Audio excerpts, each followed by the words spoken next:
अस्सलामुअलैकुम, this is Mohammad Tayyab. आज हम दिस सेल चैप्टर नंबर 4 का नेक्स्ट लेक्चर डिस्कस करेंगे, दिस सेल वॉल। तो सबसे पहले एनिमल सेल किस तरह डिस्कवर हुआ हमने डिस्कस कर लिया पहले लेक्चर में कि रॉबर्ट हुक हमारे पास था साइंटिस्ट, जिसने क्या की एक माइक्रोस्कोप बनाई थी।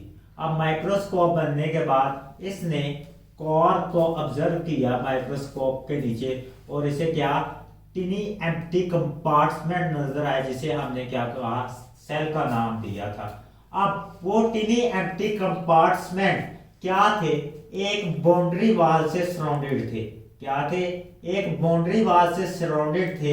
हमने उस बाउंड्री वाल को क्या नाम दिया था? उसको नाम दिया था सेल वॉल का।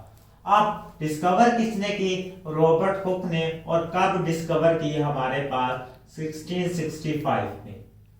1665 में हमारे पास रॉबर्ट हुक ने जब कॉर्कोनियम को स्टडी किया तो उसे बाउंड्री वाल नजर आई, और इसने उस बाउंड्री वाल को क्या नाम दिया? सेल वॉल का। फॉर एग्जाम्पल ये हमारे पास कैम्बियम का एक टुकड़ा था। हमने जब इसको माइक्रोस्कोप के नीचे देखा, इसमें टिनी एम्प्टी कंपार्टमेंट नजर आए। अब इन टिनी एम्प्टी कंपार्टमेंट को उसने सेल का नाम दिया था।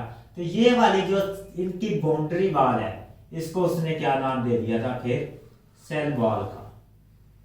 अब हमने सेल वॉल को डिस्कस करना है, और डिस्कस करना है ये कौन कौन सी ऑर्गेनिज्म में पाई जाती है, और इसकी प्रॉपर्टीज क्या है, और सेल मेम्ब्रेन की तरह इसकी कंपोजिशन क्या है, और इसके फंक्शन क्या है। सबसे पहले हम इसकी डेफिनेशन कर लेते हैं, ये होती क्या है? ये है आउटर मोस्ट बाउंड्री। ठीक है, आउटर बाउंड्री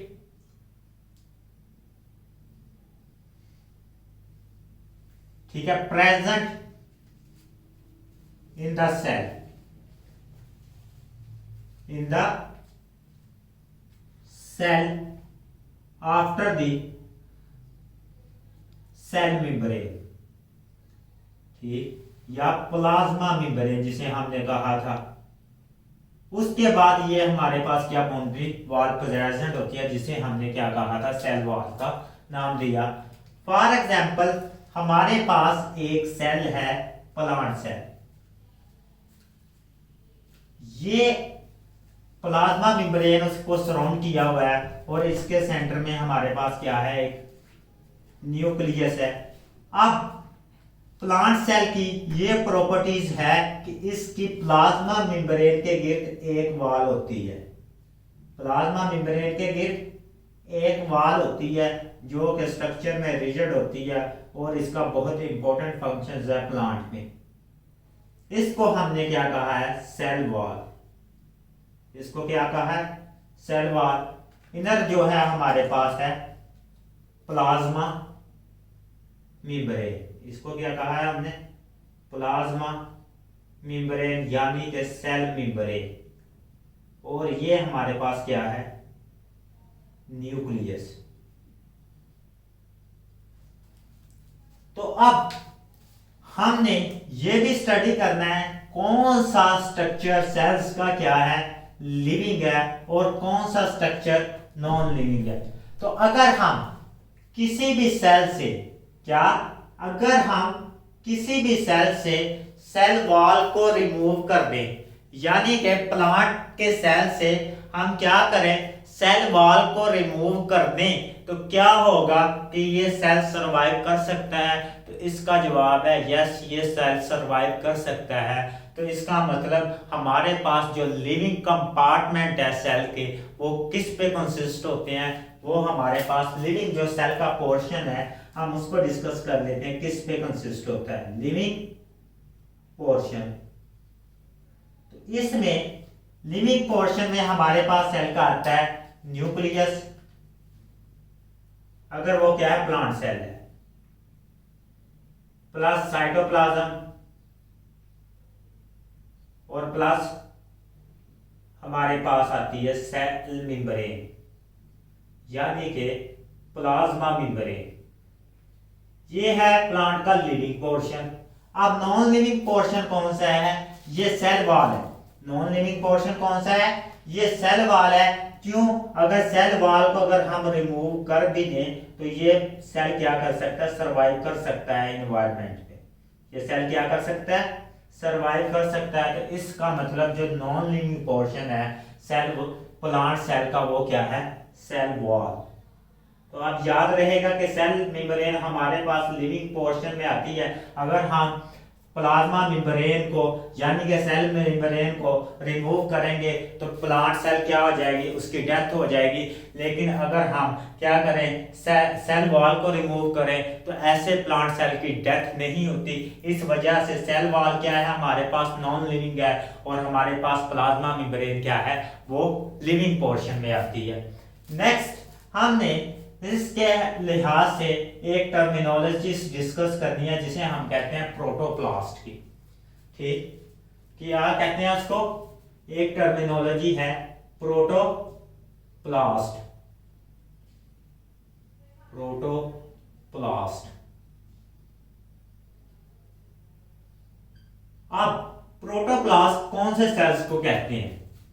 जिस सेल से, जिस प्लांट सेल से हम क्या करें? सेल मेम्ब्रेन रिमूव कर दें। क्या करें? सेल वॉल को रिमूव कर दें। मीन के सेल वॉल को रिमूव कर दें तो हमारे पास जो सेल बचेगा, यानी प्लांट सेल, ऐसा प्लांट सेल जिसके पास क्या हो? प्लांट सेल या दूसरा कोई भी सेल जिसके पास सेल वॉल होती है, मीन के उसकी सेल वॉल रिमूव की हो, उसके बाद उसके पास क्या बचे? उसके पास सेल मेम्ब्रेन बचे, मेम्ब्रेन, और उसके पास क्या हो? प्रोटोप्लाज्म हो। यानी कि उसके पास प्लस क्या हो? साइटोप्लाज्म हो और न्यूक्लियस हो। तो हम ऐसे सेल को, ऐसे प्लांट सेल को जिसके पास सेल मेम्ब्रेन, साइटोप्लाज्म और न्यूक्लियस हो, हम ऐसे प्लांट सेल्स को क्या कहते हैं? प्रोटोप्लास्ट कहते हैं। तो ये सेल्स जिसमें हम सेल वॉल रिमूव करते हैं प्लांट के सेल की, और जो बाद में हमारे पास स्ट्रक्चर बचता है, हम उसे कहते हैं प्रोटोप्लास्ट। फॉर एग्जांपल हमारे पास प्लांट सेल था तो उसमें क्या स्ट्रक्चर था? सिर्फ सेल मेम्ब्रेन थी, न्यूक्लियस था और क्या था? साइटोप्लाज्म। तो हम ऐसे प्लांट सेल को क्या कहते हैं? प्रोटोप्लास्ट। क्योंकि हमारे पास नेचुरली ये अक्रिन जितने भी प्लांट सेल्स हैं उनकी एक बाउंड्री वॉल होती है जिसे हम क्या कहते हैं? Cell wall. अगर वो रिमूव कर दें तो हमारे पास जो स्ट्रक्चर बचता है उसे हम क्या कहते हैं? प्रोटोप्लास्ट। अब हमने ये डिस्कस कर लिया कि हम इनके सेल मेम्ब्रेन, सेल वॉल को रिमूव कर सकते हैं और ये हमारे पास कॉलोनिंग में बहुत ही इंपॉर्टेंट रोल रखती है। जब हम ये पढ़ेंगे तो हमें ये समझ आएगी कि हम क्यों सेल वॉल को रिमूव करते हैं। नेक्स्ट हमारे पास जो पॉइंट है वो बहुत ही ज्यादा इंपॉर्टेंट पॉइंट है, यहाँ पे डिस्कस कर लेते हैं। प्रोटोप्लाज्म क्या होता है? ठीक है, प्रोटोप्लाज्म ये तो हो गया protoplasm, cell membrane, cytoplasm plus nucleus. लेकिन प्रोटोप्लाज्म क्या होता है वो भी यहाँ पे डिस्कस कर लेते हैं ताकि आगे जब हमने इससे वास्ता पढ़ना है तो हमारी इससे क्लियरेंस हो। तो हमारे पास साइटोप्लाज्म क्या है? साइटोप्लाज्म और प्लस हमारे पास क्या है? Nucleo plasm. यानी कि न्यूक्लियस का जो प्लाज्मा है हम उसको कलेक्टिवली कहते हैं प्रोटोप्लाज्म। ठीक है, उसको कलेक्टिवली क्या कहते हैं? प्रोटोप्लाज्म। यानी कि इसमें सेल मेम्ब्रेन इंक्लूड नहीं होती, इसमें क्या होती है? सेल मेम्ब्रेन इंक्लूड होती है। ये है प्रोटोप्लाज्म और साइटोप्लाज्म में डिफरेंस। अब मूव ऑन करते हैं कि हमने इनके स्ट्रक्चर को स्टडी किया और स्टडी करने के बाद हमें सेल वॉल की डिफरेंट काइंड्स की टाइप्स मिली। हमारे पास सेल वॉल की क्या थी? डिफरेंट काइंड की टाइप्स थी। उसको हम वन बाय वन यहाँ पे डिस्कस करेंगे। वो टाइप्स कौन सी थी और किस बेस पे हमने उनको डिफरेंट कैटेगरीज में डिवाइड किया। तो टाइप्स ऑफ सेल वॉल, तो सबसे पहले वो डिस्कस करेगा, सबसे पहले वो क्या करेगा, डिस्कस करेगा कौन कौन सी टाइप्स हैं। इसकी 3 टाइप्स थी। कितनी थी? 3 टाइप्स। हमारे पास इसने कहा कि प्राइमरी वॉल होती है। सेल वॉल की कितनी टाइप्स हैं? एक ये non living material outside the body present होता है, उसके बाद नॉन लिविंग मटेरियल है तो इसकी क्या होती है, फर्दर 3 टाइप्स होती हैं। तो ये क्या है? पहली टाइप है primary cell wall, cell wall. दूसरी है इसके पास type middle lamella, middle lamella. और तीसरी टाइप है इसके पास secondary cell wall, secondary cell wall. हमने इसकी कंपोजिशन के लिहाज से इसको सेल वॉल को 3 कैटेगराइज में डिस्कस किया है और वन बाय वन हम इनको डिस्कस करेंगे कि प्राइमरी सेल वॉल क्या होती है, सेकेंडरी सेल वॉल क्या होती है और हमारे पास मिडल लमेला क्या होता है। अब हम 2 सेल ड्रा करते हैं यहाँ पे और वहां पे वन बाय वन डिस्कस करते हैं कि मिडल लमेला क्या होता है और हमारे पास प्राइमरी सेल वॉल क्या होती है और सेकेंडरी सेल वॉल क्या होती है। ये एक प्लांट सेल है और दूसरा ये हमारे पास थोड़ी सी फासले पे ड्रा कर लेते हैं, ये हमारे पास दूसरा प्लांट सेल है। अब हमारे पास 2 प्लांट सेल आ गए। ये हमारे पास प्लांट सेल्स थे, इनके सेंटर में एक न्यूक्लियस को हमने ड्रा कर लिया। अब हम इनको आइडेंटिफाई कर लेते हैं, इनके जो पोर्शन है वो कौन कौन से। ये हमारे पास है इनकी प्लाज्मा मेम्ब्रेन यानी कि सेल मेम्ब्रेन, ठीक। और दूसरी हमारे पास है ये इनका क्या है, nucleus, control house of cells, mean के कंट्रोल हाउस ऑफ सेल, इसके कॉल्ड न्यूक्लियस। आगे नेक्स्ट हम ये प्लांट सेल्स है तो इनके पास क्या होती हैं, इनके पास होती हैं आउटर बाउंड्रीज जिसे हम क्या कहते थे, सेल वॉल। तो इनके पास पहली किस्म की जब न्यू सेल बनते हैं प्लांट सेल के तो इनके पास क्या होती है, आउटर बाउंड्री होती है इस तरह। इस आउटर बाउंड्री को क्या कहते हैं हम, प्राइमरी सेल वॉल, ठीक है। न्यूली फॉर्म सेल्स हैं यानी कि 2 डॉटर सेल्स हमारे पास बने हैं तो इनकी जो बाउंड्री वॉल है हम उसको क्या कहेंगे, हम उसको कहेंगे, हम उनको क्या कहेंगे, प्राइमरी सेल वॉल। ये है हमारे पास प्राइमरी सेल वॉल। अब प्राइमरी सेल वॉल क्या है, न्यूली फॉर्म सेल्स से के गिर्द होती है। अब इसकी कंपोजिशन क्या है और इसका स्ट्रक्चर क्या है, हमने इसको डिस्कस करना है। तो हम पहले हेडिंग दे लेते हैं प्राइमरी सेल वॉल की। यहां पे क्या हेडिंग दे लेते हैं, प्राइमरी सेल वॉल। इसकी कंपोजिशन को डिस्कस कर लेते हैं। तो प्राइमरी सेल वॉल क्या है, मोस्ट इंपोर्टेंट सेल वॉल है जो कि न्यूली फॉर्म सेल्स के गिर्द बनती है और ये सबसे पहले जो बनने वाली है वो सेल वॉल क्या है, प्राइमरी सेल वॉल। अब इसकी कंपोजिशन क्या है, ये प्लांट में किससे मिलकर बनती है, सेलुलोज से, ठीक है। क्या होता है, एक मटेरियल होता है इसके पास सेलुलोज, दूसरा होता है इसके पास कंपोजिशन में पेक्टिन, ठीक है। ये भी कार्बोहाइड्रेट है, ये भी कार्बोहाइड्रेट है, ये भी पॉलीसेक्राइड है, ये भी पॉलीसेक्राइड है। और उसके बाद होता है हेमीसेलुलोज। हेमीसेलुलोज का मतलब है कि ये सेलुलोज ऐसा होता है जिसके पास ग्लूकोज के भी यूनिट होते हैं, मीन के ये सिर्फ प्योर, इसके पास क्या होती हैं, बीटा चेन्स होती हैं और इसके साथ क्या होती हैं, हाफ हमारे पास क्या होते हैं, डिफरेंट काइंड के ग्लूकोज के यानी कि कार्बोहाइड्रेट पॉलीसेक्राइड के यूनिट अटैच होते हैं। इस वजह से हम इसे हेमीसेलुलोज कहते हैं। तो प्राइमरी सेल वॉल की कंपोजिशन क्या है, ये सेलुलोज के मटेरियल से मिलकर बना होता है। मेन इसका कंपोनेंट ये होता है। हमने इसकी कंपोजिशन को भी स्टडी कर लिया कि प्राइमरी सेल वॉल क्या होगी, सेलुलोज, पेक्टिन और हेमीसेलुलोज से मिलकर बनी होगी। और ये क्या होगी, ये स्ट्रक्चर में रिजिड होगी और क्या होगी, एक्सटेंसिबल होगी। क्या होगी, इसकी दो प्रॉपर्टीज होंगी, एक तो क्या होगी, रिजिड होगी और दूसरा क्या होगी, एक्सटेंसिबल। मीन के स्ट्रेचेबल होगी टू स्मॉल अमाउंट, ठीक है, थोड़ी सी मकदार में, थोड़ी सी एक्सटेंड, थोड़ी सी हद तक क्या हो सकती है, ये रिजिड हो सकती है और एक्सटेंसिबल हो सकती है, स्ट्रेचेबल हो सकती है, ताकि ये क्या कर सके, स्ट्रेस को बर्दाश्त कर सके। अब ये थी primary wall, primary cell wall जो कि हर सेल में पाई जाती है। तो ये क्या है, मोस्ट इंपॉर्टेंट है, ठीक है, ये क्या है, मोस्ट इंपॉर्टेंट।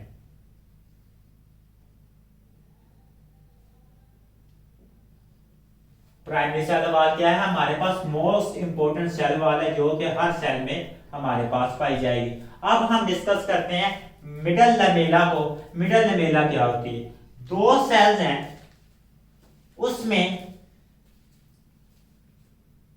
ये वाली दो सेल्स को अटैच करने के लिए, प्लांट सेल्स के दो सेल्स को आपस में अटैच करने के लिए एक सेल वॉल सिक्रेट होती है जिसका नाम है मिडल लमेला।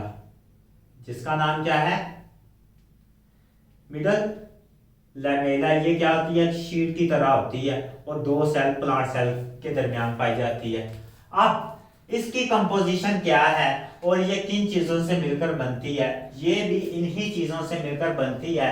लेकिन मिडल लमेला में सबसे ज्यादा जो कंसंट्रेशन है वो किस चीज की होती है, किस कंपाउंड की कंसंट्रेशन मिडल लमेला में ज्यादा होती है और इसकी फीचर्स क्या हैं, हमने उसको थोड़ा सा ब्रीफली डिस्कस करना है, क्योंकि इसने यहाँ पे बताया नहीं है, लेकिन मैं बता देता हूँ इसके फंक्शन के लिहाज। इसमें मिडल लमेला में सबसे जो इंपॉर्टेंट कंपोनेंट है वो पेक्टिन की concentration as compare to primary cell wall ज्यादा होती है, पेक्टिन की।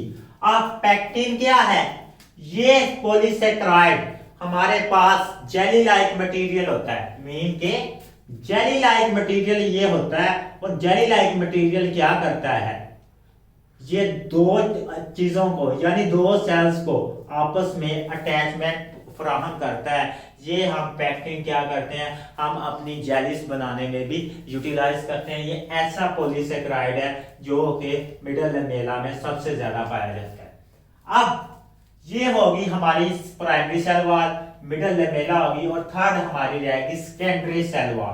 क्या रहेगी हमारी, फर्स्ट होगी प्राइमरी, दूसरी होगी मिडल लमेला, और अब थर्ड वन रहेगी हमारी क्या, सेकेंडरी सेल वॉल। अब हमने डिस्कस करना है किसको, सेकेंडरी सेल वॉल को।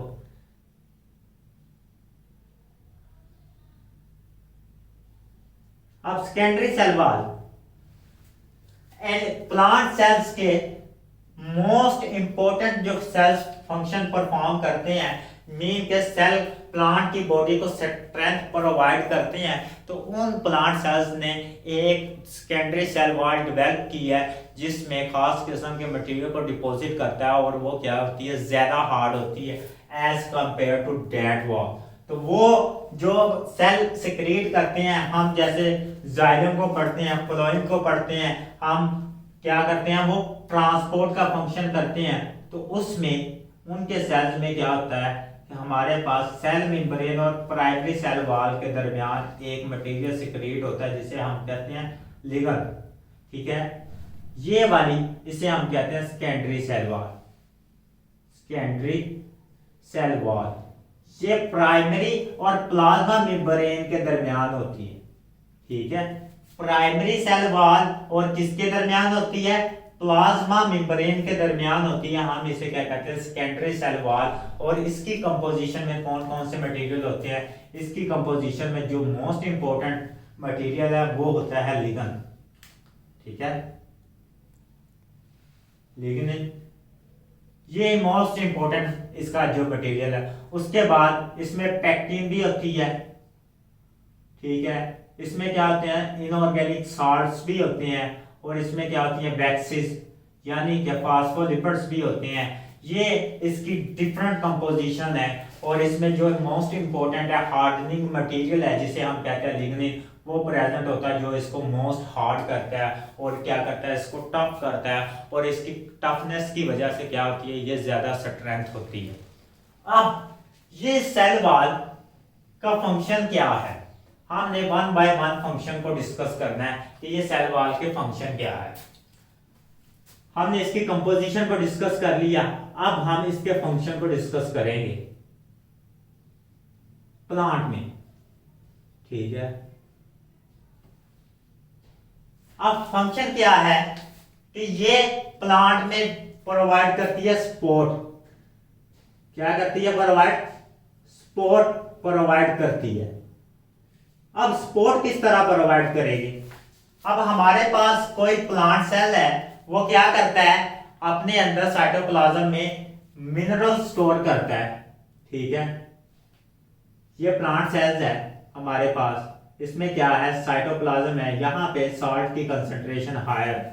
अब जब हमारे पास ऑस्मोसिस का प्रोसेस होता है तो क्या होता है, वाटर प्लांट के इनसाइड मूव करता है, क्या करता है, प्लांट के इनसाइड मूव करता है। अब प्लांट के इनसाइड मूव करेगा तो ये वाटर क्या करेगा, ये इसमें टर्गर प्रेशर डेवलप करेगा। अब टर्गर प्रेशर को होल्ड करने के लिए प्लांट सेल में, तो इसके गिर्द क्या होती है, सेल वॉल, जो क्या करती है, इस टर्गर प्रेशर को होल्ड करती है, और ये टर्गर प्रेशर जब होल्ड हो जाता है प्लांट सेल्स में, तो ये क्या करता है, टर्जिडिटी का काज करता है, क्या करता है, टर्जिडिटी काज करता है। और जब टर्जिडिटी काज होती है तो ये क्या होती है, इसको सपोर्ट प्रोवाइड करता है, यानी कि ये स्ट्रेंथ प्रोवाइड करता है। और वो क्या होता है कि हमारे पास डे टाइम में क्या होता है, लीव अरेक्ट होते हैं, क्योंकि वाटर इनसाइड मूव करता है और वो टर्जिडिटी काज करता है, और ये सपोर्ट प्रोवाइड करती है।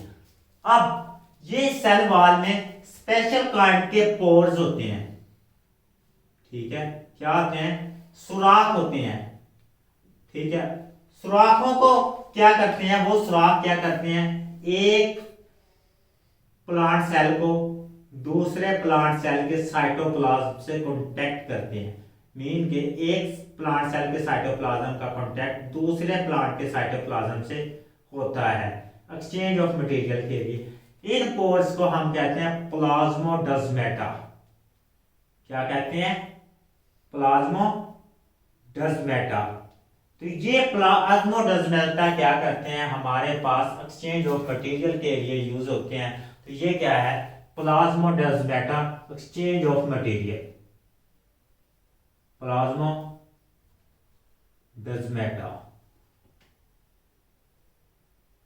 का फंक्शन क्या है, एक्सचेंज ऑफ मटेरियल। स्पोर हो गया, आगे हमारे पास क्या हो गया, प्लाज्मोडेस्माटा, ये हमारे पास क्या करती हैं, एक्सचेंज ऑफ मटेरियल में हेल्प देती हैं। अब क्या है, स्ट्रेंथ, इसका फंक्शन क्या है, स्ट्रेंथ। अब स्ट्रेंथ क्या है, मजबूती, एक सेल को कितनी ज्यादा ये मजबूती दे सकते हैं। अब ये सेल प्लांट सेल्स को अगर हम क्या करें, हाइपोटोनिक सॉल्यूशन में रखें तो ये ब्रस्ट नहीं होते, जबकि हम एनिमल सेल्स को हाइपोटोनिक सॉल्यूशन में रखें तो वो ब्रस्ट हो जाते हैं। इसका मतलब इनको जो सर्वाइव करवा रहा है तो वो हमारे पास क्या है, स्ट्रेंथ कौन प्रोवाइड कर रही है, वो कर रही है सेल वॉल। कौन प्रोवाइड कर रही है, सेल वॉल। इसके बाद हमारे पास जाइलम में क्या होती हैं, जो जाइलम वेसल्स बनती हैं तो ये सेल्स वॉल से मिलकर बनती है। हमारे पास जो वुड है वो उसमें मेजर जो कंपोनेंट है वो सेलुलोज होता है, और सेलुलोज क्या करता है, इसको स्ट्रेंथ प्रोवाइड करता है, और जिसकी वजह से प्लांट क्या है, इरेक्ट पोजीशन में खड़ा हो सकता है। तो हमारे पास स्ट्रेंथ भी जो है वो कौन प्रोवाइड कर रही है, सेल वॉल प्रोवाइड कर रही है। ये थी प्लांट की सेल वॉल। तो अब हमने प्लांट की सेल वॉल के अलावा एक और डिफरेंट काइंड्स के ऑर्गेनिज्म में भी सेल्स वॉल्स पाई जाती हैं, उसको वन बाय वन थोड़ा सा ब्रीफली डिस्कस करना है, और वो कौन कौन सी हैं और किन ऑर्गेनिज्म में पाई जाती हैं हमने उसको भी डिस्कस करना है। तो सबसे पहले आपने नाम सुना होगा किसका, प्रोटिस्टा का, किंगडम प्रोटिस्टा का, ठीक है। प्रोटिस्टा किंगडम में हमारे पास दो किस्म के ऑर्गेनिज्म आते हैं, एक प्लांट लाइक होते हैं और एक एनिमल लाइक होते हैं। जो एनिमल लाइक होते हैं उनको हम प्रोटोजोन कहते हैं। अब जो प्लांट लाइक एनिमल्स हैं, ठीक, प्लांट लाइक एनिमल्स प्रोटोजोआ, यानी कि हमारे पास जो प्लांट लाइक प्रोटिस्ट है, ठीक है, प्लांट लाइक प्रोटिस्ट,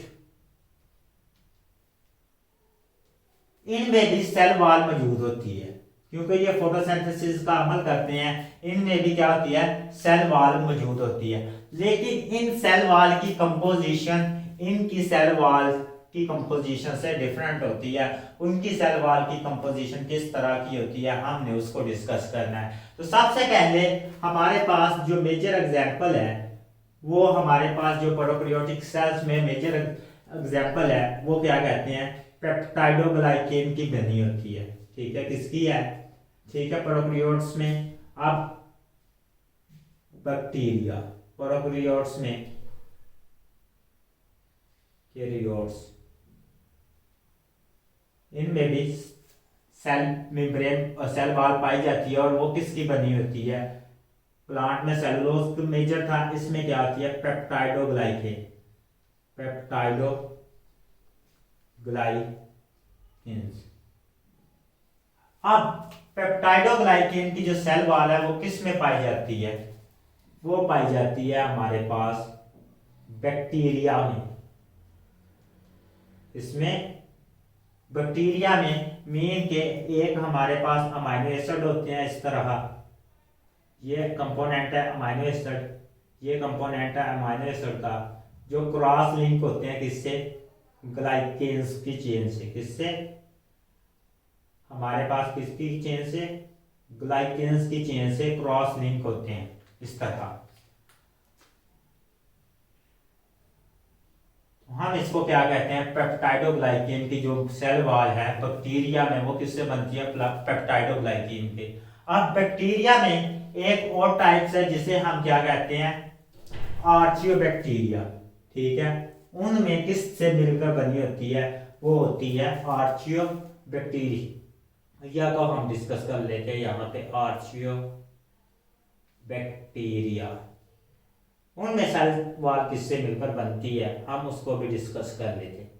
तो इनमें सेल वॉल पेप्टाइडोग्लाइकेन से मिलकर बनती है, इनमें बनती है हमारे पास पॉलीसेकेराइड, ठीक है, यानी कि कार्बोहाइड्रेट। दूसरा इनका जो कंपोनेंट होता है मेजर, ग्लाइकोप्रोटीन्स, यानी कि ग्लूकोज यानी कार्बोहाइड्रेट किसके साथ, प्रोटीन के साथ कंबाइन, और तीसरा कंपोनेंट होता है प्रोटीन्स। तो ये वाली मिलके हमारे पास क्या है, आर्चियोबैक्टीरिया में जो सेल वॉल है वो इन कंपोनेंट से मिलकर बनती है। अब नेक्स्ट हम मूव ऑन करते हैं, फंजाई में भी सेल वॉल प्रेजेंट होती है, लेकिन फंजाई की जो सेल वॉल की कंपोजिशन है वो डिफरेंट है। क्या, फंजाई में भी सेल वॉल प्रेजेंट होती है, लेकिन फंजाई की जो सेल वॉल की कंपोजिशन है वो डिफरेंट है। ये कार्बोहाइड्रेट से मिलकर बनती है, जिसे हम क्या कहते हैं, काइटन। फंजाई की सेल वॉल किससे मिलकर बनती है, काइटन से। और ये किस में भी पाया जाता है, ये आर्थ्रोपोड के स्केलेटन में भी होता है। इसमें आर्थ्रोपोड के स्केलेटन में भी होता है ये मटेरियल। तो ये काइटन क्या है, हमारे पास एक कार्बोहाइड्रेट की टाइप है। किसकी है, कार्बोहाइड्रेट की टाइप है, और ये किस में पाई जाती है, ये फंजाई के सेल में। तो हमने वन बाय वन डिस्कस कर लिया। अगर हमारे पास बैक्टीरिया है, बैक्टीरिया यानी कि प्रोकैरियोट्स है, तो उसमें जो सेल वॉल होगी वो किससे मिलकर बनेगी, पेप्टाइडोग्लाइकेन से, जो कि अमाइनो एसिड और कार्बोहाइड्रेट से क्या होंगे, क्रॉस लिंक होंगे। दूसरा हमने आर्चियोबैक्टीरिया को डिस्कस किया। हमने कहा इसमें भी सेल वॉल मौजूद होती है, और सेल वॉल जिसमें मौजूद होती है हम उसको क्या कहते हैं, वो डिफरेंट मटेरियल से मिलकर बनती है। वो मटेरियल किस पे कंसिस्ट करते हैं, पॉलीसेकेराइड होते हैं यानी कार्बोहाइड्रेट, ग्लाइकोप्रोटीन्स होती हैं यानी कि ग्लूकोज, और क्या होती है, प्रोटीन, और प्रोटीन से मिलकर बनती है इनकी सेल वॉल। और हमने फंजाई को भी डिस्कस किया कि फंजाई के सेल में भी सेल वॉल मौजूद होती है, लेकिन इनकी जो सेल वॉल है वो किससे मिलकर बनती है? काइटिन से मिलकर बनती है। अब हमारे पास प्रोटोजोआ में डिफरेंट काइंड के एनिमल्स हैं, जैसे कि हमारे पास फंजाई लाइक एनिमल्स होते हैं, लेकिन उनकी जो सेल वॉल है वो सेलुलोज से मिलकर बनती है। वो हम बाद में डिस्कस करेंगे जब हम वहाँ पे जाके पढ़ेंगे, लेकिन यहाँ तक इसकी ये कंपोजिशन को हमने डिटेल के साथ स्टडी कर लिया। मेजर हमारा फोकस था मिडल लैमेला क्या होती है और सेकेंडरी वॉल क्या होती है और इसकी नेचर क्या होती है, ये नॉन लिविंग है, और इसकी कंपोजिशन क्या होती है। कंपोजिशन में हमने 3 वॉल्स को 1 बाय 1 डिस्कस कर लिया। इंशाल्लाह अल्लाह हाफिज, अगले लेक्चर के साथ मुलाकात होगी।